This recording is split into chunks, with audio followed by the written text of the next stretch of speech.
नमस्ते सदावत्सले मातृभूमि। आज हम लोग एक विशेष विषय पर चर्चा करने वाले हैं और वो विषय है कि हमारे ही देश के अंदर दो राज्यों में आपस में युद्ध की स्थिति बन गई और एक राज्य ने दूसरे राज्य के पुलिस के 5 जवानों को मृत्यु के घाट उतार दिया। 20 से 21 लोग इसमें घायल हुए। आप सोच सकते हैं कि क्या इंटरनेशनल बॉर्डर इशू था? इंटरनेशनल बॉर्डर इशू होता है तो समझ में आता है कि भाई हमारे दूसरे देश की सेनाएं लगी हुई हैं, दूसरा देश हमारे देश में घुसने का प्रयास कर रहा है, इसलिए हमने साहब वो रोकना मेरा कर्तव्य था। लेकिन हमारे एक ही देश में जहाँ एक नागरिकता हो पूरे देश में, जहाँ एक तरह की व्यवस्था हो और कोई भी राज्य अपने आप को सॉवरेन इंडिपेंडेंट घोषित नहीं कर सकता या सोच नहीं सकता। यहाँ तक कि केंद्र सरकार को इन मामलों में जिन मामलों में यहाँ तक पावर हो कि केंद्र सरकार एक राज्य के दो राज्यों के एक राज्य, कई राज्यों से मिलाकर नया राज्य बनाने का अधिकार रखती हो आर्टिकल 3 में, और वो एक्सक्लूसिव राइट हो, तो फिर क्या कोई राज्य मिजोरम राज्य जो मात्र 21,000 स्क्वायर किलोमीटर का क्षेत्र है, वो 21,000 स्क्वायर किलोमीटर का क्षेत्र की पुलिस या वहाँ की जनता, मैं मान सकता हूं कि दूसरे बॉर्डर के इश्यूज रहते हैं और बॉर्डर स्टेट के बॉर्डर्स में रहते हैं, एक राज्य के लोग दूसरे राज्य में घुस जाते हैं, एक राज्य की पुलिस दूसरे राज्य की पुलिस में कभी कभी घुस जाती है, क्योंकि बिल्कुल वाटर टाइट सेपरेशन नहीं होता, क्योंकि वहाँ पर दीवारें नहीं खड़ी होती, दीवारें केवल बॉर्डर पर खड़ी होती हैं, बार बार नहीं खड़े होते हैं, वहाँ कोई बाउंड्रीज नहीं बनी होती। एक जानने में बाउंड्री होती है कि भाई इस नदी के इधर आप हैं, इस नदी के इधर हम हैं, या इस फॉरेस्ट के उधर आप हैं, इस रिजर्व के इधर हम हैं। ऐसा कुछ डिसाइड कर देती है केंद्र सरकार कि भाई ये दो राज्य हैं, इन दो राज्यों की बाउंड्री इस नहर से इधर और उधर पड़ती है या इस फॉरेस्ट से इधर उधर पड़ती है।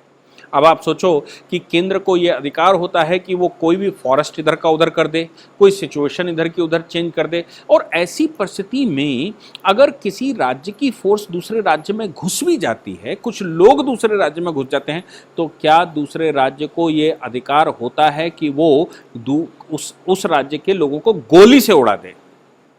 मना कर सकते हैं, केंद्र को शिकायत कर सकते हैं, होम मिनिस्ट्री को शिकायत कर सकते हैं, गवर्नर्स को शिकायत कर सकते हैं, प्रेसिडेंट को शिकायत कर सकते हैं, ये सब कुछ तो समझ में आता है। लेकिन गोली मार देना ये एक गंभीर विषय है, और इस गंभीर विषय की तह में जाने की आवश्यकता पड़ती है कि पूर्ववत 1947 के बाद जो कांग्रेस शासित सरकारें बैठी, यानी कि कांग्रेस की सरकारें बैठी, वो सरकारें क्या करती रही और उन्होंने कानूनी रूप से क्या झोल छोड़े, उन्होंने कानूनी रूप से क्या लोगों को स्वप्न दिखाए, ये सब कुछ अगर आपको पता लगेगा तो पता लग जाएगा कि वो देश जोड़ने का नहीं, देश तोड़ने का काम करते थे। हम लोगों को मिजोरम के इतिहास को जानने की आवश्यकता यहाँ पर पड़ती है। मिजोरम यानी कि जिसकी राजधानी आइजॉल है, मात्र 21,000 स्क्वायर किलोमीटर का क्षेत्र है। दो शब्दों से मिलकर मिजोरम बना है, मेजो प्लस राम, जिसको मिजोराम कहते हैं। अब आप सोचो कि मेजो प्लस राम जिसके नाम में जुड़ा हो, लेकिन वहाँ के लोगों ने उसका इंटरप्रिटेशन करते हुए कहा कि हमारे यहाँ राम का मतलब लैंड से है, ज़मीन से है, और चूंकि राम का मतलब ज़मीन से है इसलिए मेजो की ज़मीन। लेकिन हमारे देश में राम की परिभाषा तो पूरे संसार में एक ही है, कोई दूसरी परिभाषा राम की नहीं होती। हालांकि आजकल लोगों ने रैम एक परिभाषा निकाली है, लेकिन राम की परिभाषा एक ही। खैर, मिजोरम कभी कोई राज्य नहीं रहा। छोटे छोटे कबीले, लगभग 400 या 400 से ऊपर छोटे सैक्ट कबीलों का एक क्षेत्र जिसमें एक तरह की व्यवस्था चलती थी, और उस क्षेत्र को बहुत पहले नहीं, 1986 में एक राज्य का दर्जा मिला। 1972 में वो केंद्र शासित प्रदेश बना, और 1986 में वो पार्लियामेंट ने 53rd अमेंडमेंट के द्वारा उसको एक राज्य घोषित किया।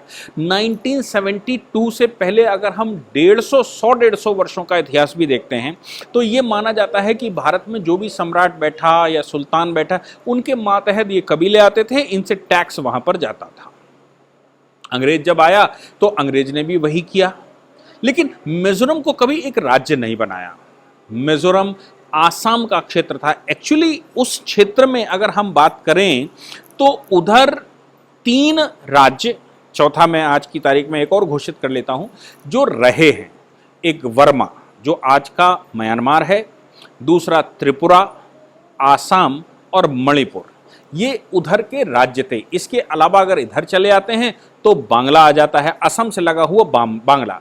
और आसाम जिसको आज आप कहते हैं, ये आसाम कभी कामरूप क्षेत्र हुआ करता था। भारत में जब ट्राइपार्टी युद्ध चला और पाल वंश का शासन हुआ तो कामरूप, जिसको आज आप असम कहते हैं, कामरूप का शासन था, जिसमें वर्मा कवर होता था उस समय का, यानी कि आज का म्यांमार, जिसमें बंगाल कवर होता था, जिसमें पूरा असम, जिसमें नॉर्थ ईस्ट के सभी स्टेट कवर होते थे, उड़ीसा तक और इधर बिहार तक कहते हैं कि कामरूप का शासन था।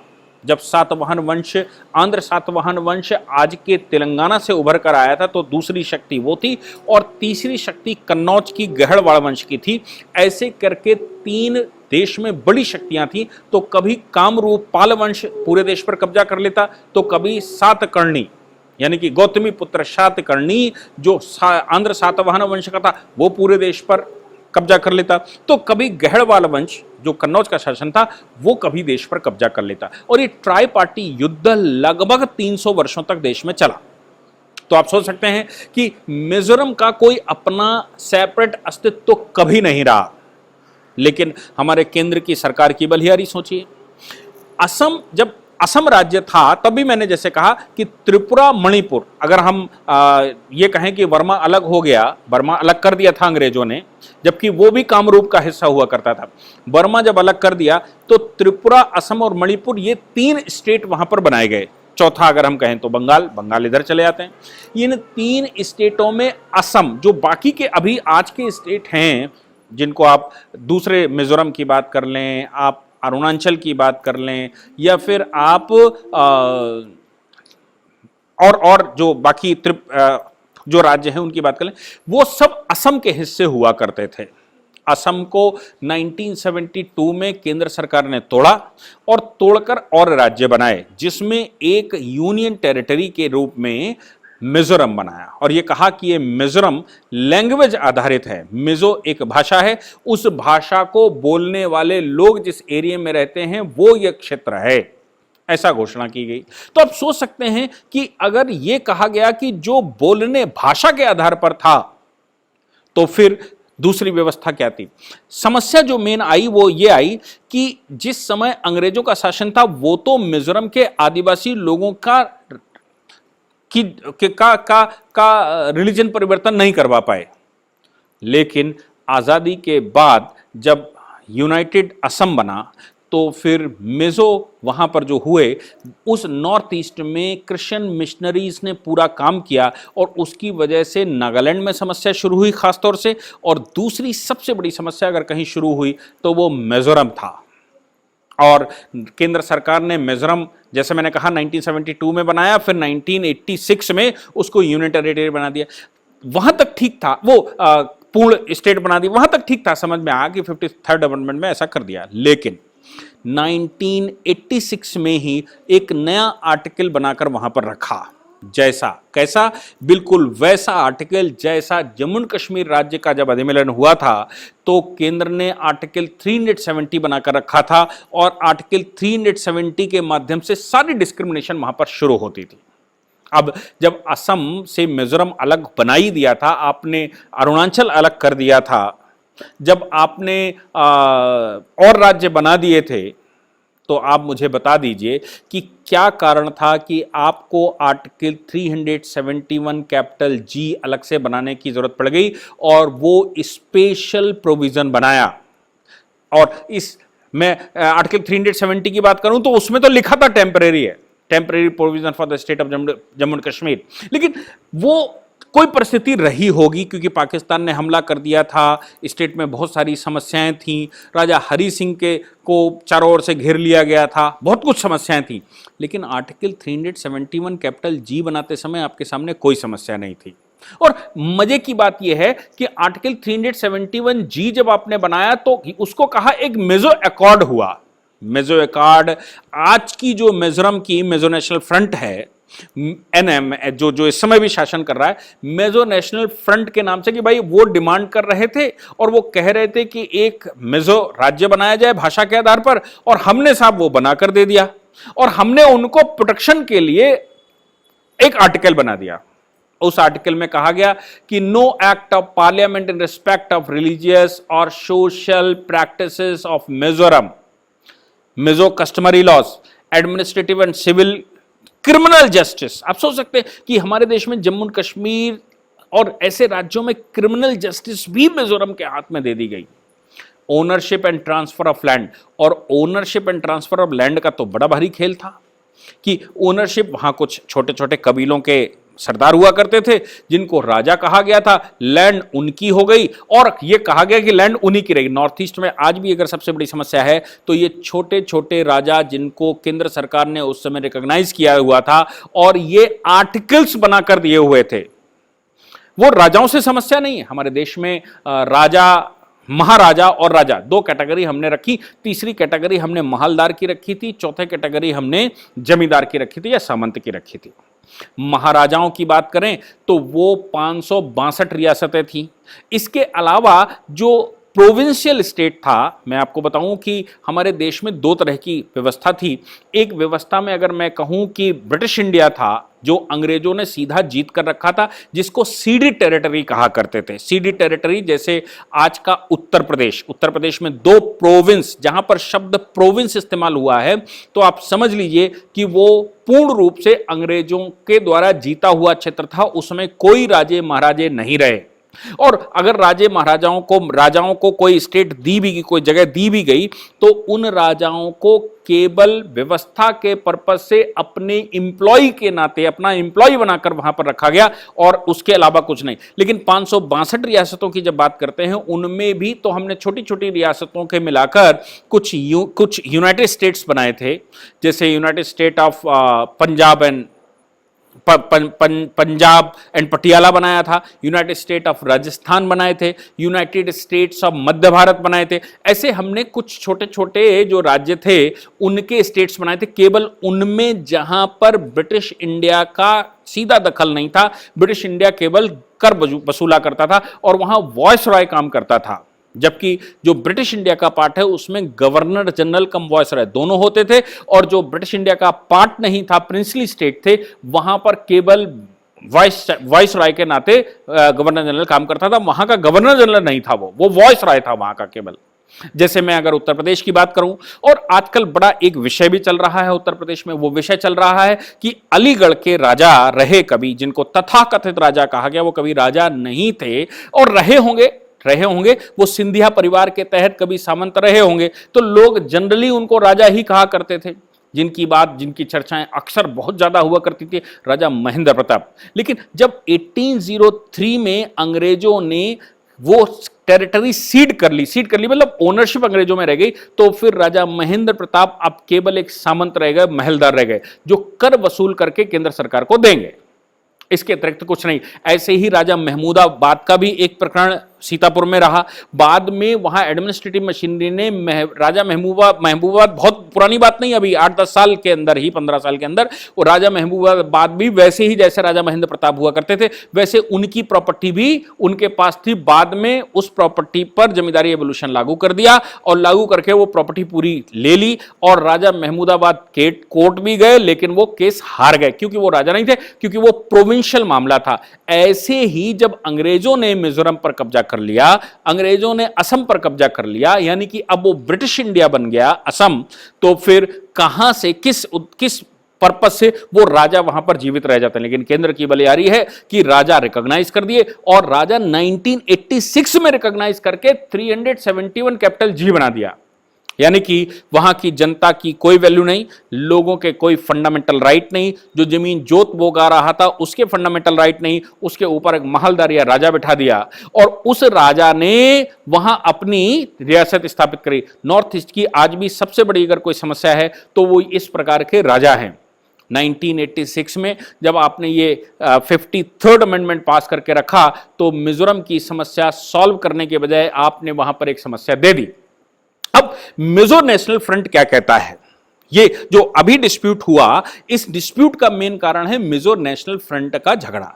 मिजो नेशनल फ्रंट जिस समय बना, उसका कहना है कि हमने भाई ये किसी उद्देश्य के लिए बनाया था फ्रंट। इसका थोड़ा सा इतिहास अगर आप जानेंगे, क्योंकि जो वहां के मुख्यमंत्री हैं इस समय, वो मुख्यमंत्री अपने आप को भारत से अलग काउंट करने लगे हैं। उनको लगता है कि वो भारत के हिस्से नहीं, वो ऑटोनॉमस क्षेत्र हैं। जम्मू कश्मीर को भी ऐसा कभी लगा था, वो मिजोरम को भी लगता है। इसीलिए उनके क्षेत्र में अगर असम के लोग घुस गए, मैं मानता हूं कि हो सकता है असम के लोग घुस गए, तो उन्होंने सीधी गोली चला दी ये सोचकर कि ये मेरा इंटरनेशनल बॉर्डर है। MNF, मिजो नेशनल फ्रंट, जिसकी स्थापना 1959 में हुई, और 1959 में स्थापना का मुख्य कारण था कि वहां पर कुछ फेमिन आया हुआ था, इसलिए उस समय इसका नाम मिजो नेशनल फेमिन फ्रंट हुआ करता था। लेकिन फेमिन की समस्या सॉल्व हो गई, तो जब ये और बड़ी पार्टी बन गई, तो 1966 में इसने कहा कि हमें भाई आजादी चाहिए। ये आजादी की तरफ बढ़ गए और इन्होंने कहना शुरू कर दिया कि हमें भारत से आजादी चाहिए। केंद्र की सरकार ने भारत से आजादी देने के लिए एक रास्ता प्रशस्त कर दिया और उस रास्ते में मिजो एकॉर्ड कर लिया। मिजो एकॉर्ड के तहत उसको असम से अलग यूनियन टेरिटरी बना दिया, और 1972 में 1966 का एकॉर्ड हुआ, 1972 में यूनियन टेरिटरी बना दिया, और फिर जैसे मैंने कहा 1986 में उसको पूर्ण राज्य बना दिया। अब ये जो मिजो नेशनल फ्रंट है, मिजो नेशनल फेमिन फ्रंट है, इसने अपना नया नाम रखा मिजो नेशनल फ्रंट। और मिजो नेशनल फ्रंट ने यह घोषणा की कि भाई हमारा तो हमने जो एकॉर्ड किया है वो towards the independency from government of India, या भारत से मैं स्वतंत्र होना चाहता हूं। ये भारत सरकार ने भी उनको रिकॉग्नाइज कर दिया। और मजे की बात यह है कि मेजो डे, मिजोरम का जो 21,000 किलोमीटर का, इसकी 21,000 किलोमीटर आप समझ सकते हैं, डिस्ट्रिक्ट से भी छोटा है। उत्तर प्रदेश के डिस्ट्रिक्ट भी बहुत बड़े हैं, 21,000 किलोमीटर के बहुत छोटे डिस्ट्रिक्ट होंगे जिनको 21,000 किलोमीटर का दर्जा मिला होगा। तो 21,000 स्क्वायर किलोमीटर का क्षेत्र, और वो अपने आप को ये कहे कि मैं तो सॉवरेन हूं। और सॉवरेंटी कहां से सिद्ध, मतलब उनकी ये जो दूषित मानसिकता है वो सिद्ध कहां से होती है। अभी आपने सुना होगा कि म्यांमार से एक विवाद चला, म्यांमार में सैनिक शासन बैठा, तो उसने म्यांमार में आजादी मांगने वालों के ऊपर बॉम्ब डालने शुरू कर दिए। मिजो बॉर्डर के पास मिजो भाषा बोलने वाले लोग जो उस तरफ रहते हैं, उनका एक पॉकेट हुआ करती थी। उस पॉकेट के तहत वो भारत के कुछ हिस्सों में मतलब असम के कुछ, मिजोरम के कुछ हिस्सों में आकर मार्केट करते थे, यहां से वहां, और शादी बारात भी होती थी एक दूसरे के साथ। यहां से बारात वहां जाती, वहां से बारात यहां आती, क्योंकि सेम भाषाई मामला था। उस मामले में केंद्र सरकार ने वो बॉर्डर सीज किया। ये तो अभी 3 महीने पहले की बात है, 4 महीने पहले की बात है। तो केंद्र सरकार ने वो बॉर्डर सीज किया, मिनिस्ट्री ऑफ होम अफेयर्स ने बॉर्डर इसलिए सीज किया क्योंकि म्यांमार के अंदर जो आतंकवादी मारे जा रहे थे वो भारत में घुसकर आना चाहते थे, भारत की टेरिटरी में घुसना चाहते थे। तो केंद्र सरकार, जाहिर सी बात है कि भारत की टेरिटरी में हम क्यों घुसने देंगे, और उसी रास्ते से संभव है कि वो रोहिंग्या घुसकर आए थे। तो केंद्र सरकार को, अभी जो आज की केंद्र की सरकार है, उसने वो गेट बंद कर दिए और कहा इन पॉकेट्स में कोई एंट्री नहीं होगी। तो जोरमथंग, जो कि वहां के मुख्यमंत्री हैं इस समय, उन्होंने ये बात घोषणा करी कि भैया जोरमथंगा ये कहता है कि भैया ये बॉर्डर खोल दीजिए, और केंद्र सरकार को कोई अधिकार नहीं है। ऐसा जोरमथंगा ने यह कहा कि केंद्र सरकार को कोई अधिकार नहीं है, और ये जो वहां के लोग हैं इनको रिफ्यूजी का स्टेटस दीजिए। मिजो भाषा बोलने वाले लोग जो उस तरफ मारे जा रहे हैं वो इधर आ रहे हैं, तो हम उनको उनका संरक्षण देना चाहिए। वो परसिक्यूटेड लोग हैं, मजे की बात, क्योंकि वो मिजो भाषा बोलते हैं। केंद्र सरकार ने कहा कि देखिए हमारे यहां कोई भी रिफ्यूजी स्टेटस देने का प्रावधान नहीं है, हमने इंटरनेशनली रिफ्यूजीज का जो कन्वेंशन हुआ उस पर कोई साइन नहीं किया, इसलिए हम पर कोई दबाव नहीं बना सकता कि हम किसी को रिफ्यूजी बनाएं, और ना ही हम ह्यूमन राइट के किसी इंटरनेशनल कन्वेंशन से इस प्रकार के बने हुए हैं कि कोई रिफ्यूजी हमारे यहाँ बनेगा उसको ह्यूमन राइट का कार्ड बनेगा। इसलिए हमारे यहाँ जब रिफ्यूजी ही हमने नहीं किसी को घोषित किया है और रिफ्यूजी का स्टेटस हम देने के लिए बाध्य नहीं, तो फिर हम वहां उनको ह्यूमन राइट क्यों बहाल कर पाएंगे। इस बात को लेकर केंद्र की आज की सरकार, यानी कि जो होम मिनिस्ट्री है, अमित शाह जी की होम मिनिस्ट्री और मिजोरम सरकार के बीच में एक टशन चला महीने 2 महीने। लेकिन केंद्र सरकार ने माना नहीं और केंद्र सरकार ने कहा हम इंटरनेशनल बॉर्डर नहीं खोलेंगे। तो आप सोच सकते हैं कि जोरमथंगा जब ये कह सकते हैं कि वो जो उस साइड में लोग हैं वो हमारी भाषा बोलने वाले लोग हैं, इसलिए साहब वो हमारे हैं और हम उनको संरक्षण देंगे, जबकि भाई आप तो एक छोटे से राज्य और वो भी 1986 में बने। उनका कहना है कि चूंकि भाषाएं संरक्षित की गई हैं 371 कैपिटल जी से, इसलिए वो हमारी भाषा बोलने वाले लोग हैं, हमारे कस्टम्स प्रिजर्व किए गए हैं, हमारे जो यहाँ के क्रिमिनल लॉज हैं वो प्रिजर्व किए गए हैं, हमारे यहाँ के सिविल लॉज प्रिजर्व किए गए, हमारे यहाँ लैंड की जो व्यवस्था है, हमारी जमीनों की जो व्यवस्था है वो प्रिजर्व की गई है, कॉन्स्टिट्यूशनली हमको प्रोटेक्शन है। इसलिए भैया केंद्र की सरकार हमको नहीं बता सकती कि कौन आएगा कौन नहीं आएगा, इसमें हम काम करेंगे। हालांकि आज की केंद्र की सरकार ने नहीं खोला, लेकिन भाई पुरानी सरकारें तो वो बॉर्डर खोले रही हैं और इसीलिए रोहिंग्या वहां से घुसकर भारत में आ गए और आज रोहिंग्या कितनी बड़ी भारत में समस्या है ये भी दिखाई दे रहा है। तो आप रोहिंग्या उसको खोलने के लिए, अंदर लेने के लिए ये जो जोरमथंगा हैं वो बॉर्डर खोलना चाहते हैं। अभी उन्होंने जब असम के साथ ही डिस्प्यूट शुरू हुआ, यानी कि असम वाले जब उधर चले तो वो तो इंटरनेशनल बॉर्डर था, वहां से ये लेना चाहते थे, यानी कि वहां से मिजो भाषा बोलने वाले लोग जो म्यांमार में रहते हैं उनके लिए बॉर्डर खोलना चाहते थे, अंदर आ जाइए। लेकिन आसाम, जो कि जिस आसाम का वो 1972 तक हिस्सा रहे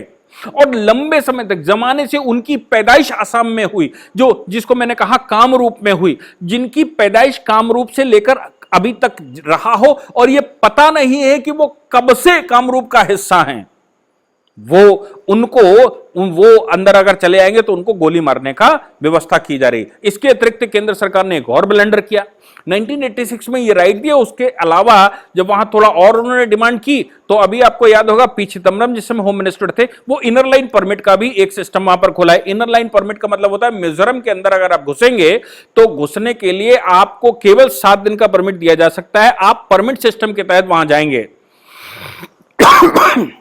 और वो एक्सटेंड किया जा सकता है 15 दिन के लिए।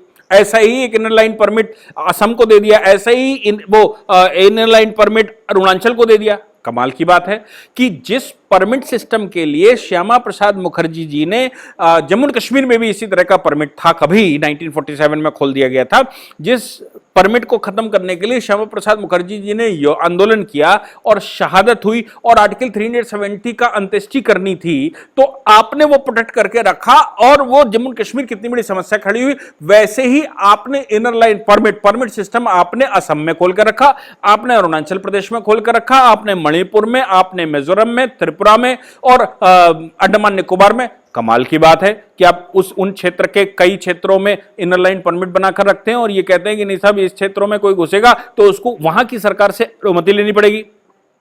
ये जो ब्लंडर केंद्र सरकारों ने किए हैं, जो ब्लंडर कांग्रेस की सरकारें करती रही हैं कॉन्स्टिट्यूशन के साथ खिलवाड़ करके, उस खिलवाड़ का नतीजा है कि आज आसाम के जो सैनिक, आसाम की पुलिस धोखे से उधर चली जाती है, वो इनर लाइन परमिट के क्षेत्र में चली जाती है या फिर रिजर्व एरिया में चली जाती है, तो उस क्षेत्र में जाने से वहां उनको गोली खानी पड़ती है। आप सोच सकते हैं कि मिजोरम 371 कैपिटल जी कितनी बड़ी समस्या हमारे देश के लिए बनी हुई है, बिल्कुल वैसे ही जैसे कभी नागालैंड समस्या बनी हुई थी। और क्यों है? क्योंकि वहां क्रिश्चियन प्रजा, नागालैंड में भी क्रिश्चियनों का आतंक है और मिजोरम में भी क्रिश्चियन बन गए हैं। वो जहां कोई नहीं है वहां मिशनरी काम करती नहीं।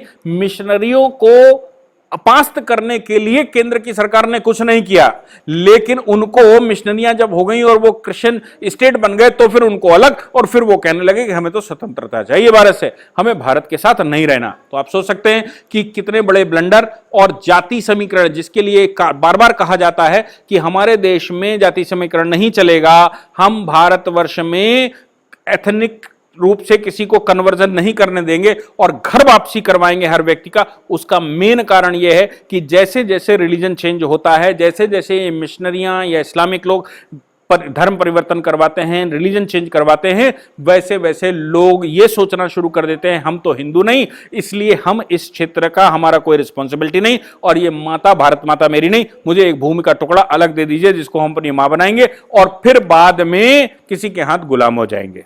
ये तकरीर भारत में चलती है। अभी भगवा ध्वज फाड़ने का प्रकरण आपको राजस्थान में मिला और मीणा समाज के कुछ 1% लोगों ने कह दिया कि हम हिंदू नहीं हैं। ऐसा ही मैं भोपाल में गया था, तो भोपाल में एक कॉलेज में मेरा लेक्चर था सीएए के दौरान, उस कॉलेज का एक बच्चा खड़ा हुआ कि भाई आप सीएए का ठीक है, आप मेरे ऊपर क्यों थोप रहे हैं, हम तो हिंदू नहीं है। हमने कौन है?